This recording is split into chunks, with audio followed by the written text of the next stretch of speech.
일곱 개의 구멍, 일곱 개의 구멍이라는 제목을 가지고 말씀을 전하도록 하겠습니다.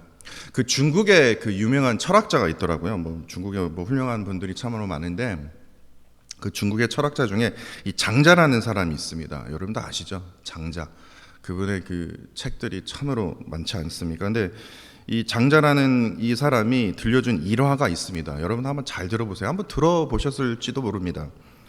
남해의 제왕은 숙이었고요. 북해의 제왕은 홀이었습니다. 그리고 그 중앙의 제왕이 혼돈이었는데요. 어느 날 이 숙과 홀이요. 그러니까 남과 북에 있는 그 제왕, 그 숙과 홀이 이 혼돈의 땅에서 만나게 된 겁니다. 그러자 이 혼돈이요, 가만히 있을 수 없어서 이 숙과 홀을 위해서 후한 대접을 이제 하게 됩니다. 생각지도 못한 그 귀한 대접을요, 이 숙과 홀이 이게 딱 받게 되니까 어떻게 하든 이거에 대해서 보답하기 위해서 이 숙과 홀 제왕이 함께 상의를 하게 됩니다. 이걸 어떻게 보답을 할까? 그래서 이 숙과 홀이요, 내린 결론이 이렇습니다. 이렇게 말을 해요.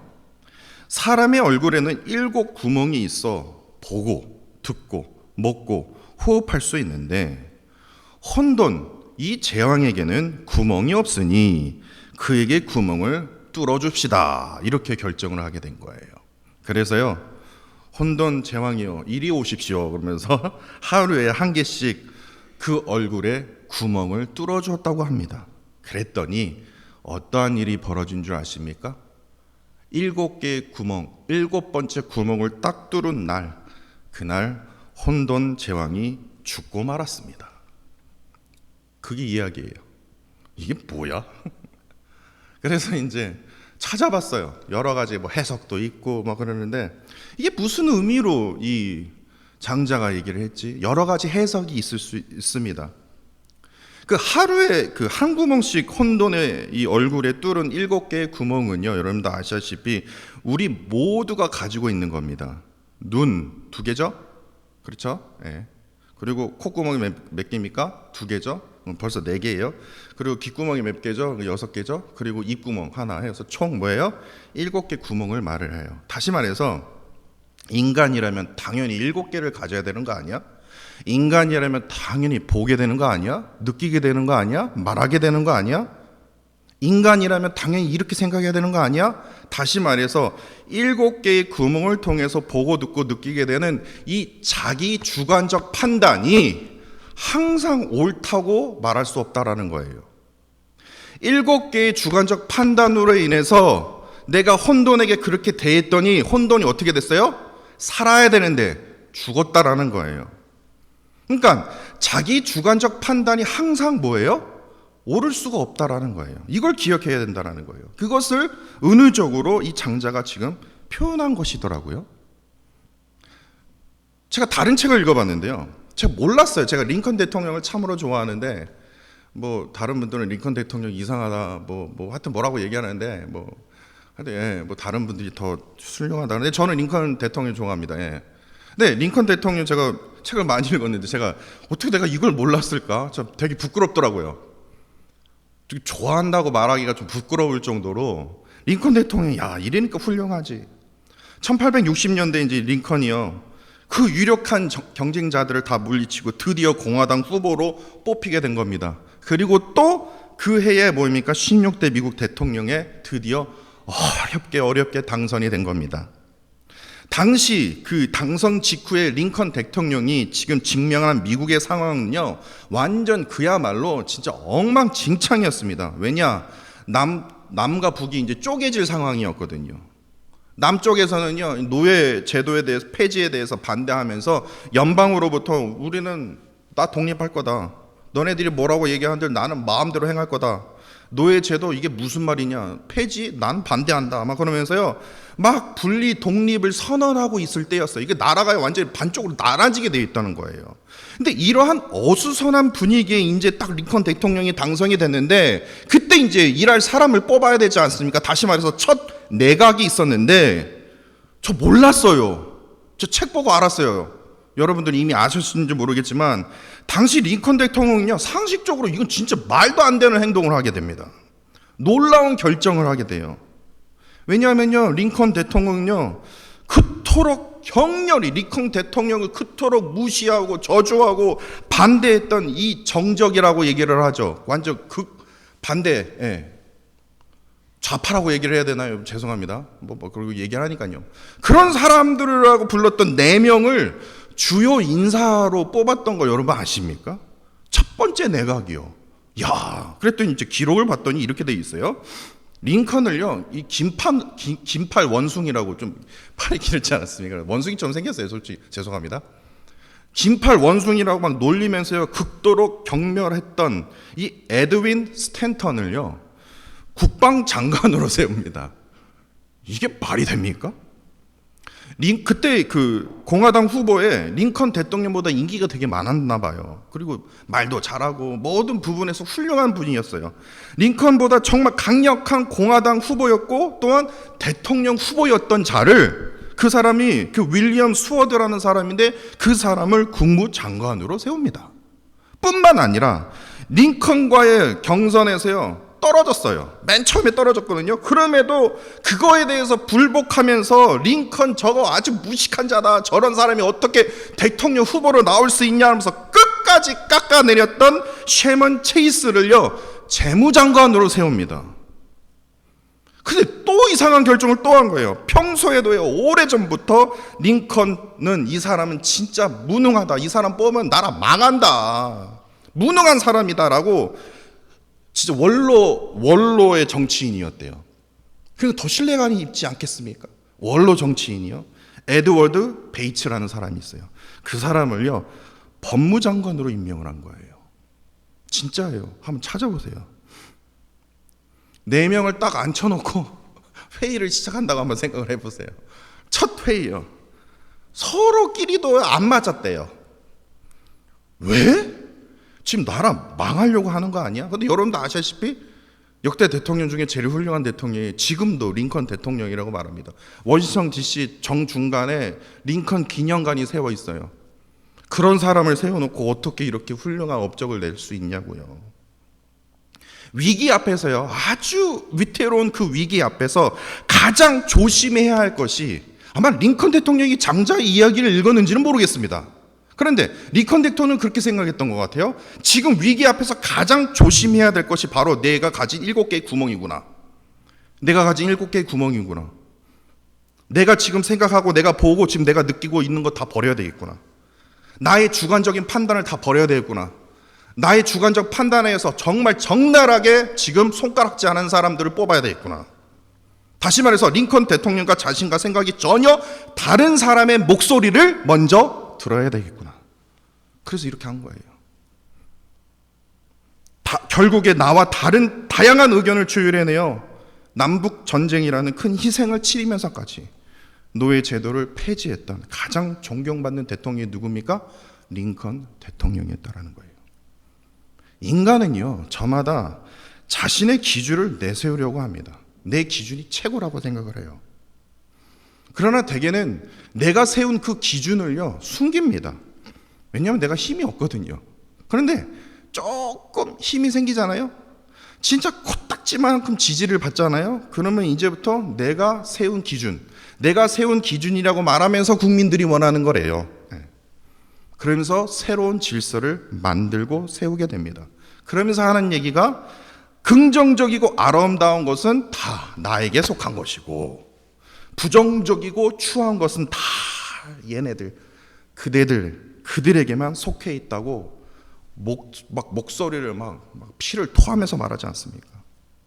결국에 자신의 기준으로 보고 듣고 느끼게 되는 이 7개의 구멍을 통해서 끝까지 주장하게 된다는 거예요. 끝까지 주장. 이게 무조건 100% 맞다라는 거예요. 그래서 혼돈에 있는 자들을 끊임없이 하루에 하나씩 구멍을 뚫어주는 거예요. 그래서 어떻게 합니까? 결국에 7일째 죽도록 만드는 거예요. 아니면 변화를 시켜버리든지. 그렇게 이 세상은요, 이러한 세상에 우리가 살고 있는데, 특히 유튜브가 그래요. 계속해서 우리에게 구멍을 뚫어주는 거예요. 여러분도 꼭 기억하셔야 돼요. 유튜브가 그래요. 그렇기 때문에 유튜브 보지 말고요, 하나님의 말씀을 봐야 된다라는 거예요. 그래서 고 이혜령 박사님이 하셨던 말이 생각이 나더라고요. 그 우물을 파는 사람이라는 책이 있습니다. 이 책 제가 진짜 추천하는 책인데요, 고 이혜령 박사님의 우물을 파는 사람이라는 책에서 이렇게, 고 이혜령 박사님도요 장자 이야기를 읽었나 봐요. 모르겠어요. 그런데 이렇게 얘기를 합니다. 머리로 이해하고 귀로 이해하고 눈으로 이해하는 것은 진리가 아니다, 이렇게 얘기해요. 그럼 무엇이 진리입니까? 그랬더니 입으로 씹는 게 진리다, 이렇게 말을 해요. 그러니까 하나님의 말씀을 귀로 듣는 사람, 눈으로 보는 사람은 다 가짜다라는 거예요. 하나님의 말씀은 반드시 씹어서 너와 나 성과 속이 완전히 하나 되는 것, 그것이 최후의 만찬의 메시지다라고 그분이 말씀하셨어요. 그러니까 다시 말해서 하나님의 말씀은요, 7개의 구멍을 통해서 자기 주관적 판단으로 보는 게 아니다라는 거예요.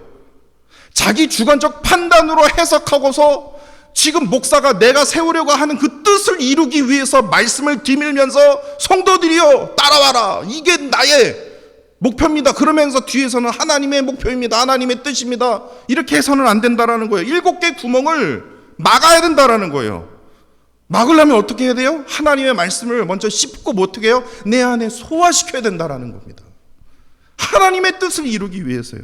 하나님이 나에게 지금 무엇을 말씀하시는지 계속해서 그 말씀을 씹고 소화시켜야 된다라는 거예요. 그래야지만 어떻게 됩니까? 그 말씀을 바르게, 올바르게 분별할 수 있다라는 거예요.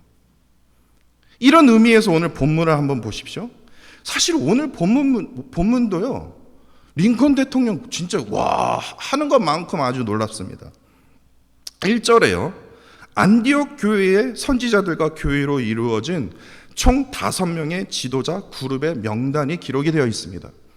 예전에 그 예루살렘의 초대교회의 성도들의 그 첫 번째로 7 집사를 뽑는데, 그 집사들 중에 다 뭐예요? 정통 유대인이 아니라 저희처럼요 이민자들을 뽑은 거예요. 정통 한국인을 뽑은 게 아니라 이민자 한국인을 뽑았다니까. 최초 교회예요.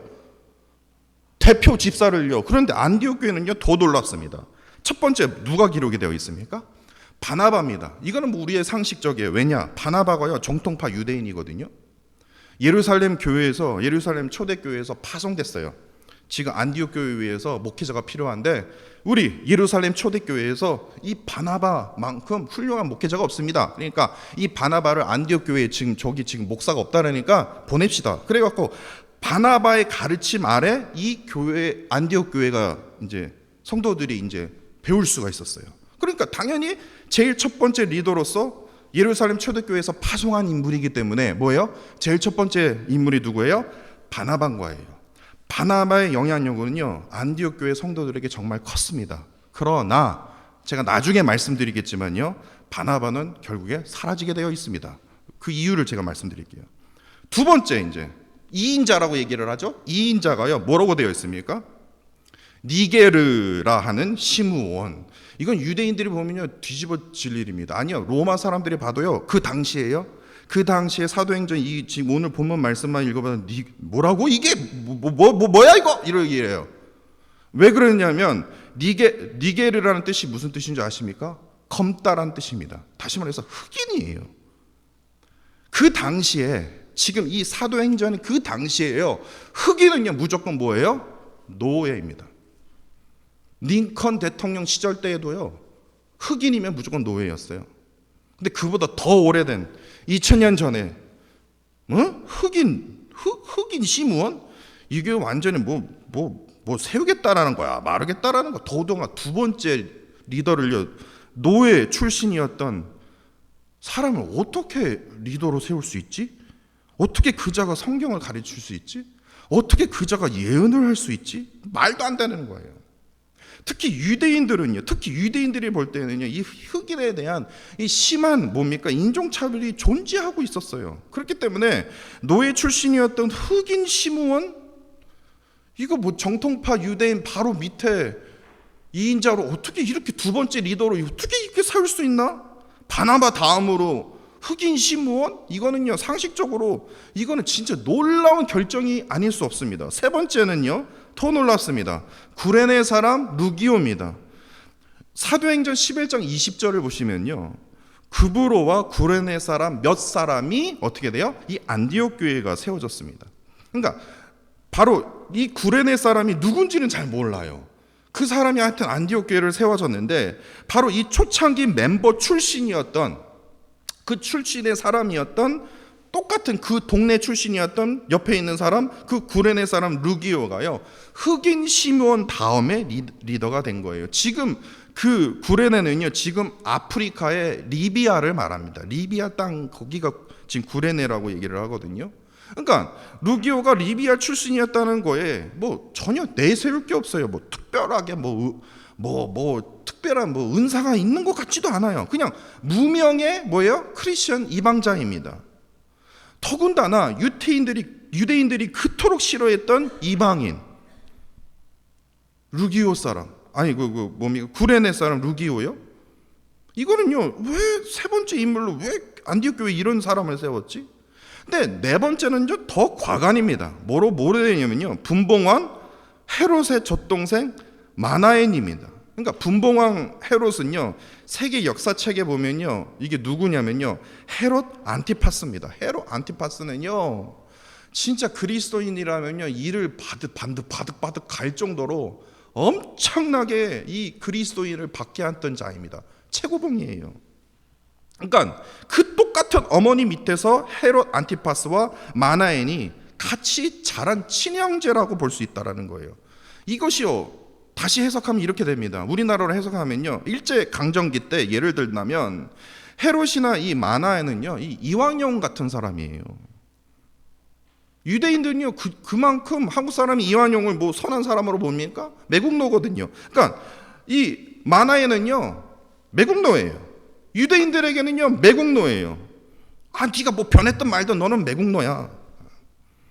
그런 생각을 갖든 안 갖든 너는 매국노야. 그러니까 그냥 딱 타이틀이 되어 있는 거예요. 그러니까 매국노 출신의 마나엔이 아무리 뭐 변했든 안 했든 그 사람이 안디옥 교회의 네 번째 지도자의 반열로 이거 세웠다? 이거는 진짜 놀라울 일이 아닐 수 없다라는 겁니다. 근데 이보다 더, 이거는 뭐 약과예요. 다른 거는 뭐 이건 뭐 흑을 세웠건 무슨 이방인을 세웠건 이보다 더한 사가 누구예요? 마지막 인물 누굽니까? 사울이에요. 사울은요, 예루살렘 초대교회를 아주 무참히 질바봤던 인물입니다. 왜 그래요? 사도행전 8장 1절에 보시면요, 스데반 집사가 순교를 당하지 않습니까? 돌에 쳐서 죽임을 당합니다. 근데 그의 죽음에 대해서 정확하게 사도행전 8장 1절에 어떻게 되어 있냐면 사울이요, 마땅히 여겼더라 이렇게 되어 있어요. 그러니까 다시 말해서 스데반의 죽음은 당연한 죽음이야. 당연히 죽어야 돼. 그토록 잔인했던 인물이 바로 누구예요? 사울입니다. 당시 사울은 예루살렘 초대교회에 있어서 큰 적이었습니다. 이런 자가 어떻게 해서 안디옥 교회의 마지막 다섯 번째 리더로 세움받았다라는 것은요, 그 자체가 놀라운 기적이라는 거예요. 이처럼 이 5명의 지도자가요, 사회적 배경이 다릅니다. 또한 사상이 다릅니다. 삶의 방식도 당연히 다를 수밖에 없습니다. 사고 방식도 당연히 다를 수밖에 없어요. 뿐만 아니라 지적인 수준도 다를 수밖에 없어요. 다시 말해서 7개의 구멍으로는요, 절대로 이해할 수가 없어요. 그렇지 않습니까? 그렇지 않습니까? 문화적으로, 사회적으로, 이념적으로, 또한 교육적으로 차이가 분명히 존재했음에도 불구하고도 이들은요, 하나된 안디옥 교회를 세워갔다라는 거예요. 7개의 구멍으로 절대로 이해할 수가 없는데 하나된 안디옥 교회를 세워갔다라는 거예요. 그리고 그 안디옥 교회에서 뭐가 새로운 이름이 탄생되었어요? 그리스도인이라는 그 이름이 새롭게 만들어졌다니까요. 그 안디옥 교회에서요. 근데 그 비결이 바로 2절 말씀에 있습니다. 2절 말씀에 이들이 어떻게 했냐면요, 이들은 어떻게 하든 한 마음으로 오직 예수 그리스도를 주로 섬겼습니다. 다른 주가 있을 수 없어요. 오직 예수 그리스도예요. 그리고 금식했습니다. 한 마음과 한 뜻으로 금식했어요. 왜 금식을 했겠습니까? 나중에 말씀드릴게요. 그리고 그로 인해서 뭐예요? 오직 성령으로 이끌림 받았기 때문에 안디옥 교회가요, 하나된 교회가 될 수 있었다는 거예요. 다시 말해서 그들이 금식했던 이유가 무엇입니까? 자꾸만 7개의 구멍으로 판단하게 되거든요. 자꾸만 7개의 구멍으로 이게 틀린 거 아니야? 이렇게 해야지. 이게 당연한 거 아니야? 이걸 죽이기 위해서는 어떻게 해야겠습니까? 굶어야죠. 나 자신을 쳐내려야죠. 7개의 구멍을 막기 위해서는 그냥 힘을 못 쓰게 막아야죠. 금식으로요. 그리고 오로지 주님의 뜻입니다. 주님의 뜻만 이루겠습니다. 하나님의 뜻만을 간절히 구하면서 금식으로 매달렸다라는 거예요. 그 5명이요. 내 지금 사상과 내 교육적 수준과 나의 어떤 문화적 그런 거 다 버렸다라는 거예요. 7개의 구멍 나 이제 막겠습니다, 하나님. 그냥 하나님 말씀으로 나에게 지시해 주십시오. 그래서 어떻게 해요? 결국에 성령께서 이들을 이끌었다라는 거예요. 성령께서요. 상식적으로 이거는 교회가 될 수가 없어요. 그 결과 그 교회를 통해서, 안디옥 교회를 통해서 하나님께서 놀라운 열매를 맺게 하시는데, 그 열매가 바로 무엇입니까? 예루살렘 초대교회도 하지 못했던 거예요. 뭡니까? 이방 나라를 위한 최초 선교사요. 그 파송한 인물이 바로 당연히 바나바, 당연하죠. 그리고 누굽니까? 사울이었던 거예요. 사울. 그래서 오늘 본문은요, 바나바가 이제 리더가 돼서요, 1차 전도 여행, 첫 번째 1차 전도 여행이 이제 시작이 됩니다. 그렇기 때문에 오늘 본문을요, 1절에서 5절까지 보시면요, 그냥 1절에서 5절만 딱 보세요. 딱 리더가 누구냐면 바나바구나. 바나바에 이끌려서 그냥 사울이 그냥 졸졸졸 따라가는 인물이에요. 딱 1절에서 5절이요. 그리고 나서요, 여러분들 잘 보세요. 6절 이후로부터 이제는 바나바가 싹 사라집니다. 그 주인공이 누가 됩니까? 사울이 돼요. 그러니까 1절, 5절만 보시면요, 유력 가문 출신의 레인입니다. 유대인들에게 레인은 이거예요. 레인이자 정통파 유대인. 와, 7개의 구멍으로 보면요, 최고예요. 당연한 거예요. 예루살렘 초대교회의 대표로 파송된 인물입니다. 인정받은 인물이에요. 더군다나 안디옥 교회의 담임 목사입니다. 그 바나바의 지도로 뭡니까? 1차 전도 여행이 시작이 된 거예요. 할렐루야. 그래서 4절을 보세요. 실루기아에서요, 배를 타고 구브로로 제일 먼저 떠납니다. 왜 그랬게요? 구브로가요, 바나바의 고향입니다. 고향으로 왜 갔을까? 왜 가겠습니까? 나를 수행할 사람이 필요하거든요. 사울 한 사람으로 부족하거든요. 그래서 그 구브로는 섬이거든요. 그 섬 안에 살람이라는 도시가 있습니다. 그 살라미에서 바나바를 수행할 요한을 데리고 갑니다. 그 사도 요한 아닙니다. 그게 아니에요. 그 요한이 아닙니다. 자기를 옆에서 수행할 요한을 데리고, 그러면 이제 사울과 요한을 데리면 그나마 조금 힘이 좀 덜 들 것 같아서 그 두 사람을 데리고 배를 타고 구브로로 간 거예요.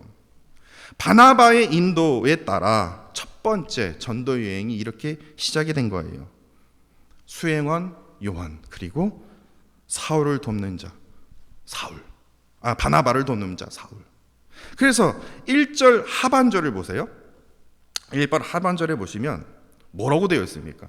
5명의 그 지도자들을 이렇게 얘기하면서 그리고 사울이라라는 것과, 성경에는요, 우리의 성경에, 우리가 가지고 있는 성경에 뭐라고 되어 있어요? 및 사울이라라고 되어 있거든요.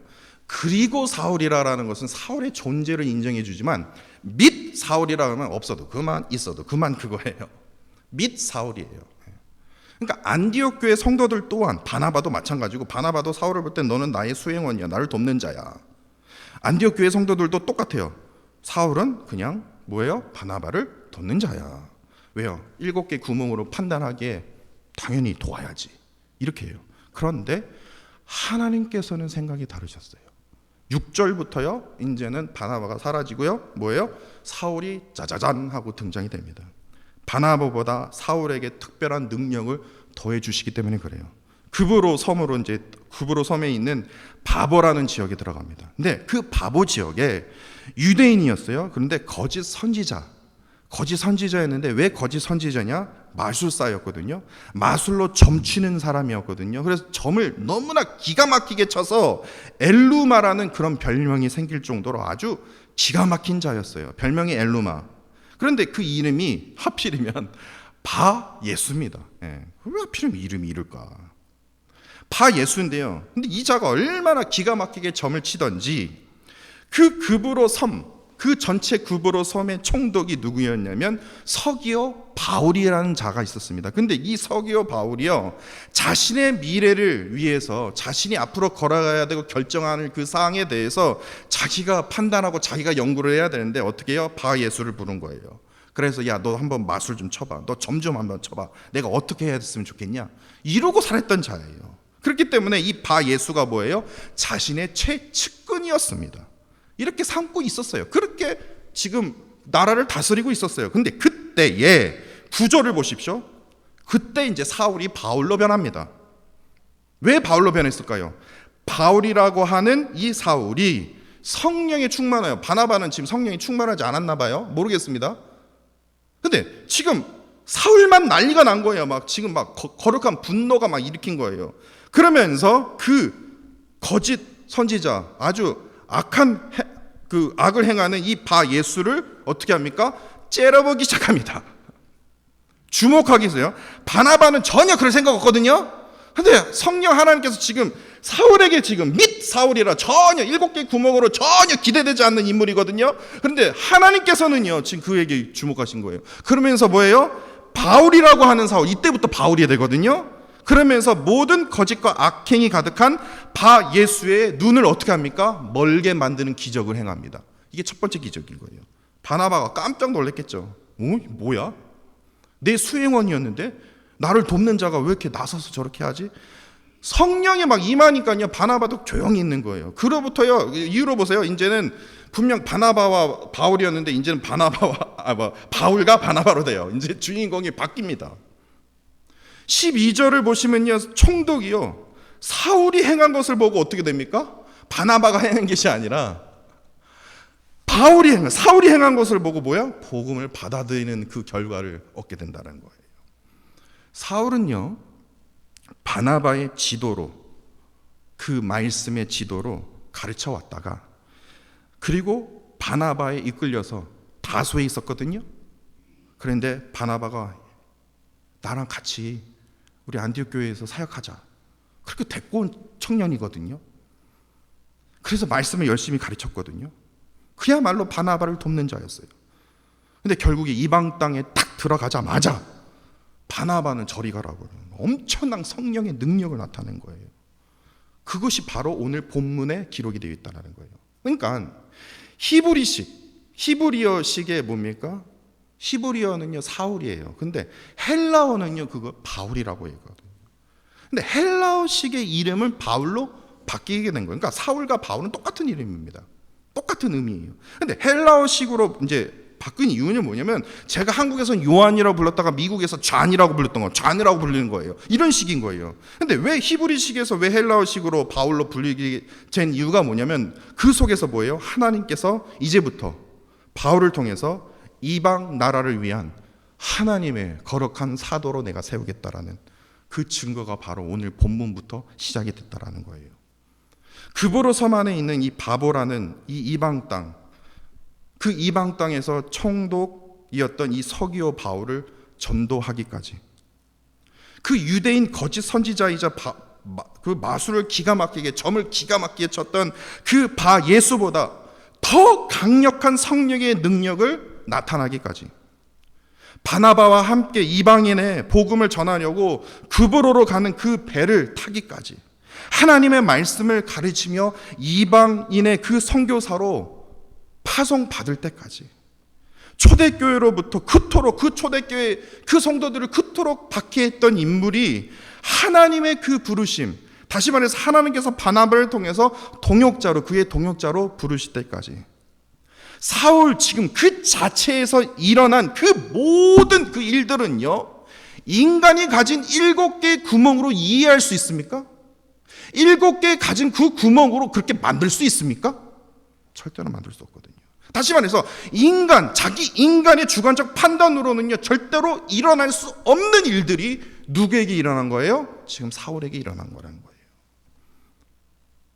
이렇게 하나님의 부르심을 받을까지요, 성경에 보니까요, 사울이요, 홀로 훈련을 받았습니다.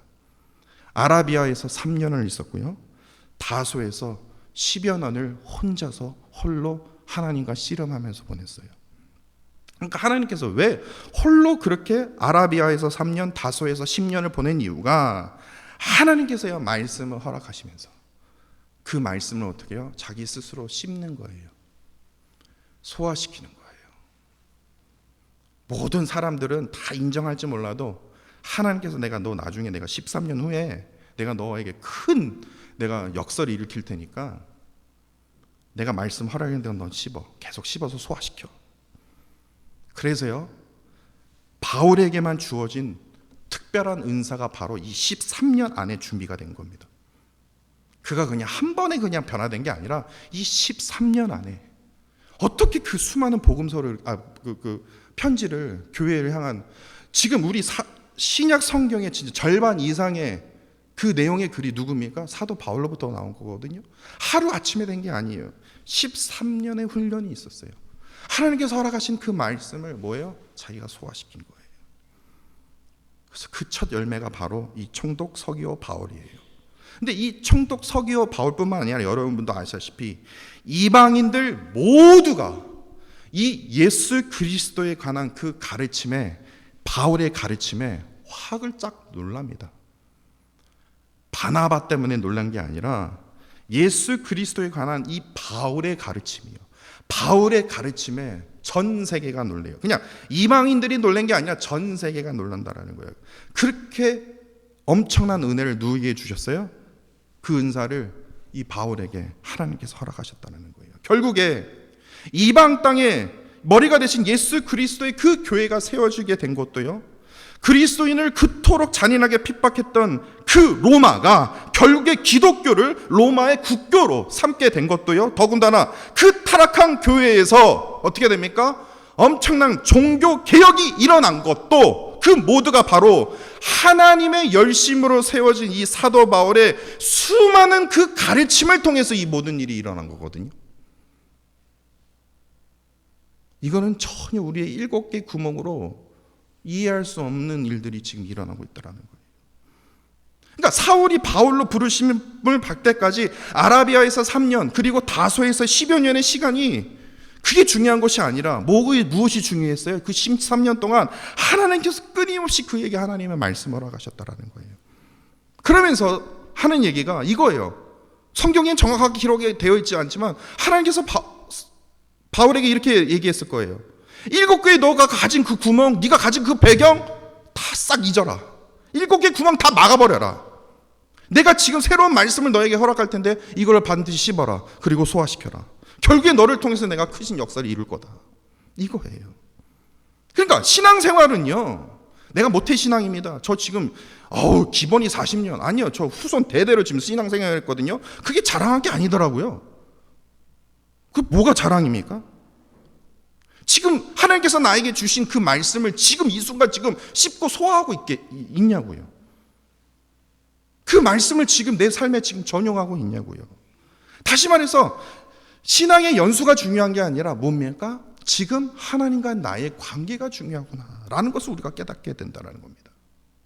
그리스도인으로서 사도 바울처럼요, 하나님의 그 능력을 우리가 나타내지 못하는 이유가 바로 뭐냐면요, 자꾸만 인간이 가진 7개의 구멍으로 판단하고 보게 되고 말하기 때문에 그래요. 그러니까 하나님의 말씀으로 뭐합니까? 반드시 이걸 소화시켜야 된다는 거예요. 자기 주관으로 계속해서 뭡니까? 주관적 판단으로 교회를 판단하고 성도를 판단하고 기독교를 판단하고 그러지 말고 하나님이 주신 말씀을 통해서 하나님과의 나의 그 관계를 회복하는 것으로부터 시작이 되어야 된다는 겁니다. 나의 기준으로 교회를 세우려 하지 마십시오. 나의 기준으로 자식을 만들어가고 나의 기준으로 가정을 세우려고 하지 마십시오. 결국에는요, 그렇게 애써봤자 자식들이 손가락질 하더라고요. 그렇지 않습니까? 나는 자식을 위해서 진짜 못 먹어가며 진짜 그렇게까지 그러니까 내 기준으로 세웠더니 감사할 줄 알았더니 내 주관적 판단으로 어떻게 하든 내가 너 성공시키기 위해서 내가 그렇게 했는데 결국에요, 그런 안타까운 일들이 터지지 않냐고요. 오로지 주의 말씀을 씹어 깊이 소화시켜야 된다는 겁니다. 그 말씀으로 이 7개의 구멍을 어떻게 하든 막아야 돼요. 이 말씀을 통해서 어떻게 해야 합니까? 세상에 나아가서요, 옳고 그름을 이 말씀을 통해서 바르게 분별해야 된다는 겁니다. 이럴 때만이 오늘 본문에 나타난 이 사도 바울의 그 능력을 우리 또한 체험할 수 있다는 겁니다. 그러한 옳고 그름을 바르게 분별하며 살아가는 저와 사랑하는 성도 여러분들이 되시기를 간절히 원합니다.